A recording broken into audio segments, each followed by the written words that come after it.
ಅಂತ. ಶನಿವಾರ ಯಾರು ಕೂಡ ಜ್ಯೋತಿಷ್ಯ ಶಾಸ್ತ್ರದ ಪ್ರಕಾರವಾಗಿ ನೋಡಿದಾಗ ಶನಿವಾರ ನಾವು ಕೇಶಮುಂಡನ ಮಾಡಿಸ್ಬಾರ್ದು ಅಂತ ಇದೆ, ಭಾನುವಾರ ಮಾಡಬಾರ್ದು ಅಂತ ಇದೆ. ಕೆಲವ್ರು ಏನು ಮಾಡ್ತಿದ್ದಾರೆ ನೋಡಿ, ಈಗ ನಾನು ಹೇಳಿದೆ ಆವಾಗಲೇ ವಂಶಾಚಾರ ಪ್ರಕಾರವಾಗಿ ಕೂಡ ಮಾಡ್ಬೋದು ಅಂತ. ನೋಡಿ ಜ್ಯೋತಿಷ್ಯ ಶಾಸ್ತ್ರದಲ್ಲಿ ಏನು ಹೇಳ್ತಾ ಇದೆ, ಯಾಕೆಂದರೆ ಕೆಲವರು ತುಂಬ ಜನ ನಾವು ನೋಡಿದ್ದೀವಿ ಶನಿವಾರಗಳು ಮಾಡಿಸ್ಬಿಡ್ತಾರೆ. ಯಾಕಂದರೆ ಅವರ ಮನೆ ದೇವರು ಯಾವುದಾದ್ರು ವಿಷ್ಣುವಿಗೆ ಸಂಬಂಧಪಟ್ಟಂಥ ದೇವರು ತಿರುಪತಿಗೆ ಹೋಗ್ತಾರೆ, ಶನಿವಾರ ತುಂಬ ಒಳ್ಳೆಯದು ಅಂತೇಳಿ ಶನಿವಾರನೇ ಅಲ್ಲಿ ಮುಂಡನ ಮಾಡಿಸ್ತಾರೆ. ಇದು ಶಾಸ್ತ್ರೋಕ್ತವಾಗಿ ನೋಡಿದಾಗ ಇದು ತಪ್ಪಾಗಿರ್ಬೋದು, ಆದರೆ ಅವರ ವಂಶಾಚಾರದ ಪದ್ಧತಿಯಿಂದ ಬಂದಾಗ ಇದಕ್ಕೆ ನಾವು ಏನು ಹೇಳ್ತಾರೆ, ಇದಕ್ಕೆ ಯಾವುದೇ ರೀತಿಯ ಒಂದು ಸಮಸ್ಯೆಗಳು ಇಲ್ಲ ಅಂತಲೂ ಕೂಡ ನಮಗೆ ಶಾಸ್ತ್ರದಲ್ಲಿ ನಾವು ನೋಡ್ಬೋದು. ಇನ್ನು ತುಂಬ ವಿಶೇಷವಾಗಿರುವಂಥ ಮಾಹಿತಿ, ಕೆಲವರು ಏನು ಮಾಡ್ತೀರಾ, ನಿಮ್ಮ ವಂಶಾಚಾರದ ಪ್ರಕಾರ ನೋಡಿ ಒಂದು ವರ್ಷಕ್ಕೆ ತಗ್ಸುವಂಥದ್ದು ಅಥವಾ ಎಷ್ಟೋ ತಿಂಗಳಿಗೆ ತಗ್ಸುವಂಥದ್ದು ಅದೆಲ್ಲ ಕೂಡ ಇರುತ್ತೆ.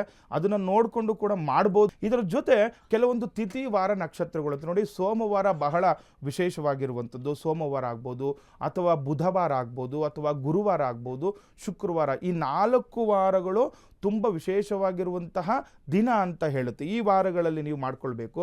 ಅದರಲ್ಲಿ ಈ ತಿಥಿಗಳಲ್ಲಿ ಬಂದಾಗ ನೋಡಿ, ತಿಥಿಯು ಬಹಳ ಇಂಪಾರ್ಟೆಂಟ್ ಅಂತ ಹೇಳ್ತಾರೆ ನೋಡಿ. ಪಂಚಮಿ ತಿಥಿ ಆಗ್ಬೋದು, ಸಪ್ತಮಿ ಆಗ್ಬೋದು, ದಶಮ ತಿಥಿಗಳಲ್ಲಿ ತುಂಬ ವಿಶೇಷವಾಗಿರುವಂತಹ ಫಲ ಸಿಗುತ್ತೆ. ಮಗುವಿನ ವರ್ಚಸ್ಸು ಹೆಚ್ಚಾಗುವಂಥದ್ದು, ಆರೋಗ್ಯ ಅಭಿವೃದ್ಧಿ ಆಗುವಂಥದ್ದು, ನೋಡಿ ದೀರ್ಘಾಯುಷ್ಯ ಆಗುತ್ತೆ ಅಂತ ಹೇಳುತ್ತೆ.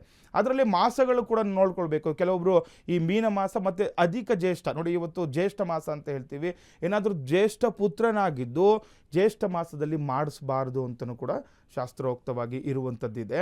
ಇನ್ನು ಅಣ್ಣ ತಮ್ಮಂದಿರಿಗೆ ಒಂದೇ ದಿನದಲ್ಲಿ ನಾವು ಕೇಶಮುಂಡನವನ್ನು ಮಾಡಿಸ್ಬಾರ್ದು. ನೋಡಿ ಕೆಲವೊಂದು ವಿಚಾರಗಳನ್ನು ನಾವು ತಿಳ್ಕೊಳ್ಳೇಬೇಕು. ಸುಮ್ಮನೆ ಏನೋ ಅದ್ರ ಬಗ್ಗೆ ನಾವು ತಿಳುವಳಿಕೆ ಇಲ್ದಲೇ ಮಾಡಬಾರ್ದು ಅನ್ನೋವಂಥದ್ದು ಇದಕ್ಕೋಸ್ಕರ. ಅಣ್ಣ ತಮ್ಮಂದಿರು ಒಂದೇ ದಿನ ನಾವು ಮಾಡಬಾರ್ದು ಅಂತಲೂ ಕೂಡ ಇದೆ. ಹೀಗಾಗಿ ಈ ರೀತಿ ಮಾಡಿಸ್ಕೊಂಡಾಗ ಏನಾಗುತ್ತೆ, ಈ ಕೇಶಮುಂಡನದ ಬಗ್ಗೆ ಆಗ್ಬೋದು, ಮಗುವಿಗೆ ಮುಂದಿನ ದಿನಗಳಲ್ಲಿ ಅಭಿವೃದ್ಧಿಗಳನ್ನು ತರುತ್ತೆ. ಹಾಗಾಗಿ ಯಾರೆಲ್ಲ ಇದ್ದೀರಾ ಈ ಕೇಶಮುಂಡನ ಮಾಡಿಸುವಂಥವ್ರು ಸ್ವಲ್ಪ ಅದ್ರ ಬಗ್ಗೆ ಸ್ವಲ್ಪ ಮಾಹಿತಿನ ತಿಳ್ಕೊಂಡು ಮಾಡೋದ್ರಿಂದ, ಯಾಕಂದರೆ ಮುಂದಿನ ದಿನಗಳಲ್ಲಿ ಮಗುವಿಗೆ ಆಯುಷ್ಯ ವಿಚಾರ ಅಥವಾ ಮಗುವಿನ ಏಳಿಗೆಗೆ ವರ್ಚಸ್ಸು ಹೆಚ್ಚಾಗಲಿಕ್ಕೆ ಇದು ತುಂಬ ಸಹಾಯವನ್ನು ಮಾಡುತ್ತೆ. ಹಾಗಾಗಿ ಯಾರೇ ಆಗಲಿ ಕೂಡ ಈ ಹೊಸದಾಗಿ ಮಗುವಿಗೆ ಏನಾದರೂ ನಾವು ಕ್ಷೌರ ಮಾಡಿಸ್ಬೇಕು ಅಥವಾ ಏನಾದರೂ ಜಡೆ ಇಳಿಸುವಂಥ ಕೆಲಸ ಕಾರ್ಯ ಮಾಡಬೇಕು ಅಂತಂದರೆ ಶುಭ ತಿಥಿ ವಾರಗಳನ್ನು ಮತ್ತು ಆ ಒಂದು ತಾಯಿ ರಜಸ್ವಲೆ ಆಗಿರಬಾರ್ದು ಅಂತ ಹೇಳುತ್ತೆ. ಯಾಕೆಂದರೆ ಮಂತ್ಲಿ ಆ ಸರ್ಕಲ್ ನೋಡ್ಬೋದು, ಅದನ್ನೆಲ್ಲ ನೋಡಿಕೊಂಡು ನಾವು ಆ ಒಂದು ಒಳ್ಳೆಯ ಶುಭ ದಿನವನ್ನು ನೋಡಿಕೊಂಡು ಮಾಡ್ಕೊಂಡ್ರೆ ಶುಭವಾಗುತ್ತೆ ಅಂತ ಶಾಸ್ತ್ರೋಕ್ತವಾಗಿ ನಾವು ನೋಡ್ಬೋದು.